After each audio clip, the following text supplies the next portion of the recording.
Varicose వ్యాధితో బాధపడుతున్నారంట. తక్కువ ఖర్చుతో ట్రీట్మెంట్ కావాలి అనుకుంటే ఎవిస్ హాస్పిటల్ని సంప్రదించండి. నమస్తే రమగారు. నమస్తే జయ. రమగారు, ఏదైనా మర్చిపోతూ ఉంటారా మీరు? అంటే నాకేదో చెప్పాలనుకుంటావు, అయ్యో జయ మర్చిపోయాను, మళ్ళీ చెప్తాను. నువ్వు మధ్యలో మాట్లాడాను చెడగొట్టావు అని చెప్తుంటా కదా. అంతే అంతే, అట్లాగా ఉండు, నేను నీకు చెప్పాలనుకున్నా, నువ్వు నన్ను డిస్టర్బ్ చేసావు, నేను ఇది మర్చిపోయాను. మనం ఏదో చెప్పాలనుకున్నా, అదేంటబ్బా ఊరి పేరు అనుకున్నావు అనుకో, వీళ్ళు అవతల వాళ్ళు 2-3 ఊరి పేర్లు అందించారనుకో, ఇవి వస్తాయి కానీ అది రాదు, అది గుర్తుకు రాదు. అలాంటిది వస్తుంది. ఫ్రిడ్జ్ దగ్గర నుంచుంటాం, దాని దగ్గర నుంచి చూస్తుంటాం, ఏం తేవాలి మనం ఫ్రిడ్జ్ ఎందుకు వచ్చామనా.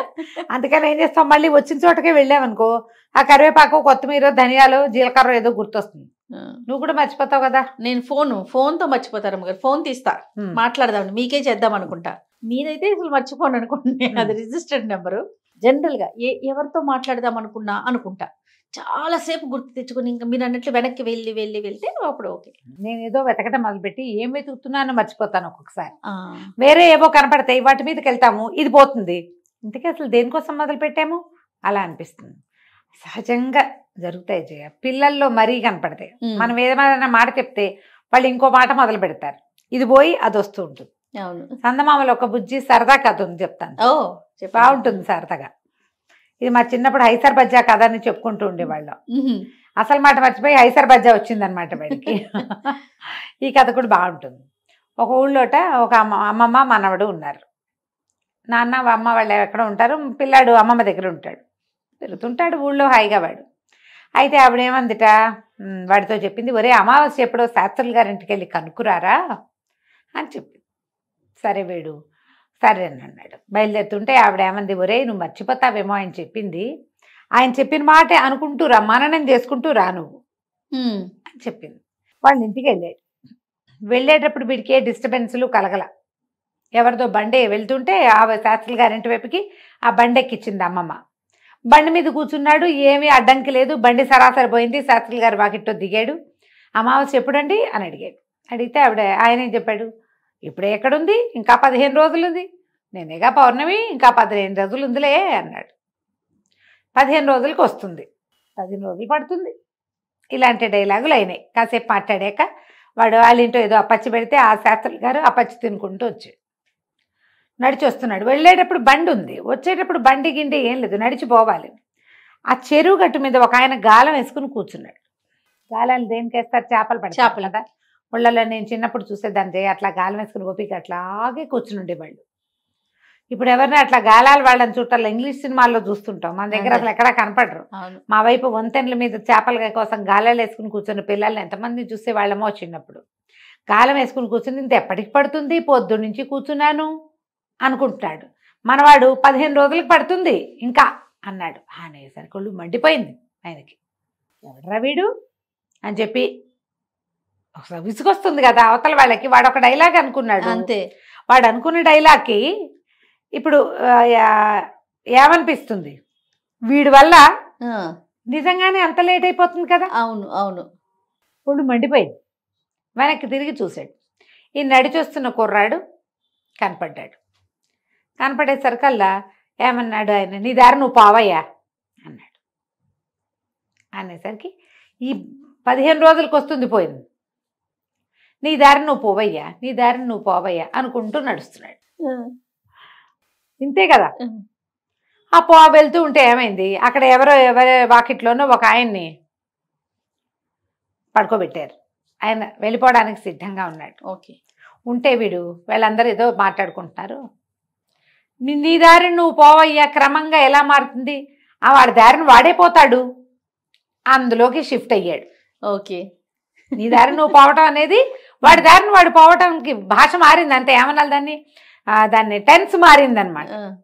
ఈ వాళ్ళు వాకితో కూర్చుని మాట్లాడుకుంటుంటే ఏమవుతుందో ఏమిటో, ఈవిడ ఏమవుతాడో, ఎలా అవుతుందో, రేపొద్దున ఏమవుతుందంటే, నీ దారి నువ్వు పోవయ్యా కాస్త ఏమైంది, వాడి దారిని వాడైపోతాడు అన్నాడు.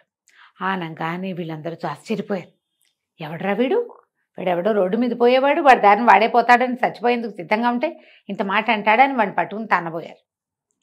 వాళ్ళందరూ ఏమన్నారు, చుట్టుపక్కల వాళ్ళ గురించి వాడిని వదిలేయండి, ఏముంది, అయిపోయింది వాడి జీవితం, ఆనందంగా కాలిపోనివ్వండి వాడిని, ఇంతకాలం కష్టం అనుభవించాడు, ఆరోగ్యం లేదు, వాడు అక్కడే నుంచున్నాడు, వాడిని పట్టుకున్నారు అందరూ, వీళ్ళందరూ మాట్లాడుకుంటున్నారు, వాడు ఇంతకాలం జబ్బుతో తీసుకున్నాడు, ఇకనైనా వాడిని ఆనందంగా కాలిపోనివ్వండి. ఇంకెంతకాలం తీసుకుంటాడు, 6 నెలలుగా మంచంలో ఉన్నాడు, వాడి కోసం బాధపడకూడదు అని మాట్లాడారు. వీడికి ఆనందంగా కాలిపోనివ్వండి పట్టింది. బాగున్నాడండి. ఆనందంగా కాలిపోనివ్వండి అనుకుంటూ పోతున్నాడు. ఏమైంది, కొంచెం ఎండాకాలము, ఊరికే ఊళ్ళల్లో తాటాకు పాకల్లో తగలబడతాయి, తగలబడతాయి కదా, తగలబడుతుంటే ఏదో ఇల్లు అంటుకుంది. వీళ్ళందరూ బిందె అందుకోండి, చెంబు అందుకోండి అని కేకలు పెడుతుంటే ఆనందంగా కాలిపోనివ్వండి అన్నాడు వాడే. వాళ్ళు ఎవడ్రా వాడు, బిందె నీళ్లు పోసి మెత్తగా తనండి వాడిని అన్నారు. బిందె నీళ్లు పోసి మెత్తగా తనమన్నారు. ఈ బిందెలు నీళ్ళు పైన పోస్తున్నారు కదా, వీడి మీద పోయమన్నారనమాట. వీడి మీద పోయమనేసరికల్లా సరే వీడు అటు ఇటు చూశాడు, ఒకళ్ళు ఇద్దరు తన కేకలేశారు, ఇల్లు కాలిపోతుంది, ఏమిట్రా నువ్వు పిచ్చి వెదవా వాగుతున్నావు అనేసరికి, కాకపోతే వీడికి ఏం పట్టింది, బిందె నీళ్ళు పోసి మెత్తగా కొంత అనండి, అది బాగా అర్థమైంది. వాడు అక్కడి నుంచి తప్పించుకుని బిందె నీళ్ళు పోసి మెత్తగా తన్ను అని అనుకుంటూ వచ్చాడు. వస్తే ఒక కుమ్మరాయన బోల్డంతా మట్టి పోసి, కుమ్మర ఆమెను తొక్కుతారు కదా, అది పోసి తొక్కుతున్నాడు. తొక్కుతూ చెప్తున్నాడు పెళ్ళానికి, ఎంత గట్టిగా ఉందేమే దిందుంపదేగా, అసలు లొంగట్లేదు ఇది అంటే, వెళ్తూ బిందె నీళ్ళు పోసి మెత్తగా తను అని అనేసరికి ఒళ్ళు మండిపోయింది. చూస్తే బొట్టికాయ, నోరు పూసుకుని అవతల బా నీకెందుకు అన్నాడు.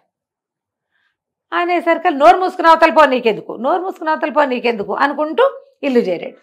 అమ్మమ్మ అడిగింది, అయ్యగారు ఏమన్నారా పంతులు గారు అంటే, నోరు మూసుకుని అవతల పో నీకెందుకు అన్నారు. అనగా నిర్ఘాంతపోయింది. అదేమిట్రా అంత మాట అన్నారా అయ్యగారు, నా కోసం అని చెప్పరా, మళ్ళీ వెళ్ళి కనుక్కురా అమావాస్య ఎప్పుడో, మళ్ళీ వెళ్ళి అమావాస్య మాట ఎట్లా, మళ్ళీ వెళ్ళి కనుక్కురా, ఎప్పుడో కనుక్కురారా, నా కోసం అని చెప్పరా, నా కోసం అని చెప్పరా అని మళ్ళీ బతిలాడి. ఇప్పుడు దారి సులువుగా ఉంది.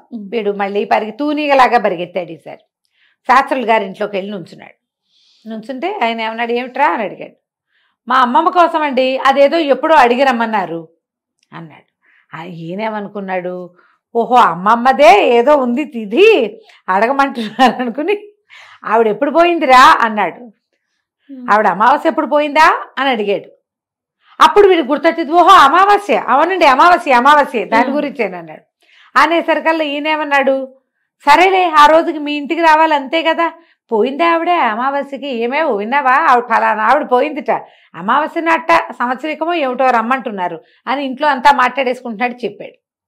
కుర్రాడు వెనక్కి తిరిగి వచ్చేసాడు. ఇంటికి వచ్చి చెప్పాడు, ఆయనే వస్తానన్నాడు అని. ఆయన ఎందుకు వస్తాడురా, అమావాస్య ఎప్పుడో చెప్పమంటే అయ్యగారు రావటం ఎందుకు. ఇక వీడితోటి కాదని ఈవిడే పోయి అయ్యగారింటికి వెళ్ళింది. ఓహో నువ్వు బతికే ఉన్నావా, నువ్వు పోయావన్నాడే మీ మనవడు అన్నాడు. పోలేదండి, ఏదో అడగమని పంపించాను అంటే, ముందు అడిగాడు ఏదో, తర్వాత ఏమో మా అమ్మమ్మ తిదెప్పుడు వాడి తిదేని అడగలా, మా అమ్మమ్మది అదేదో వాడు చెప్పంగానే ఆయన తిది అనుకున్నాడు. చూడు ఎక్కడి నుంచి ఎక్కడికి తీసుకొచ్చాడు. అదే ఇలాగే మర్చిపోతాం. డైవర్షన్, ఒక టాపిక్ లోంచి ఇంకో టాపిక్ లోకి వెళ్ళేటప్పుడు దీన్ని వదిలేసి దాన్ని పట్టుకుంటాం. అవును, ఇది ఎందుకు వస్తుంది, జనరల్ గా ఫోకస్ లేకపోతే కదా. అవునండి, పిల్లలు ఏడుస్తూ ఉంటారు ఏదో ఒకదానికి, ఏది కనపడితే దానికోసం ఏడుస్తారు.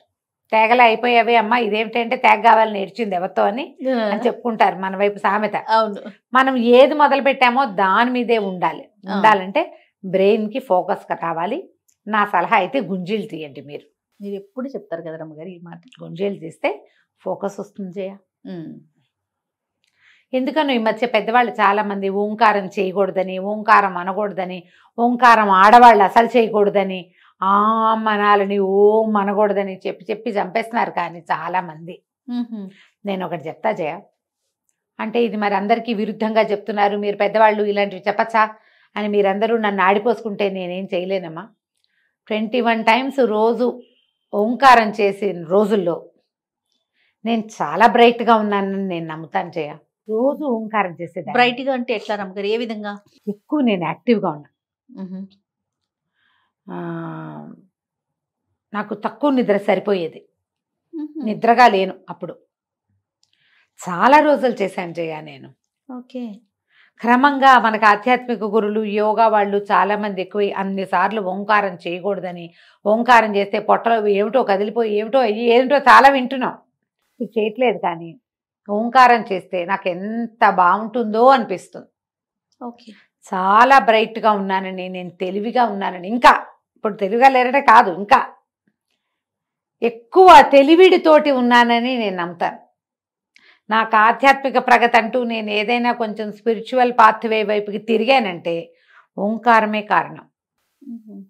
ఈ ఒట్టిగా ఆనాపానసతి ఇది చేస్తాం కదా, మన ప్రాణాయామం చేస్తాం, అనులోమ విలోమ, ఆనాపానసతి కాదు అనులోమ విలోమ చేస్తే నేను ఒక 80, 20, 100 టైమ్స్ దాకా చేసేదాన్ని చేయ. 80, 90 నుంచి 100 దాకా వదిలిపెట్టకుండా చేసి ఒక 21 టైమ్స్ ఓంకారం చేస్తే ఎంత యాక్టివ్గా పవర్ ప్యాక్డ్గా ఉండేదాన్ని. నేను ఎన్ని పనులు చేసేసేదాన్ని అప్పుడు.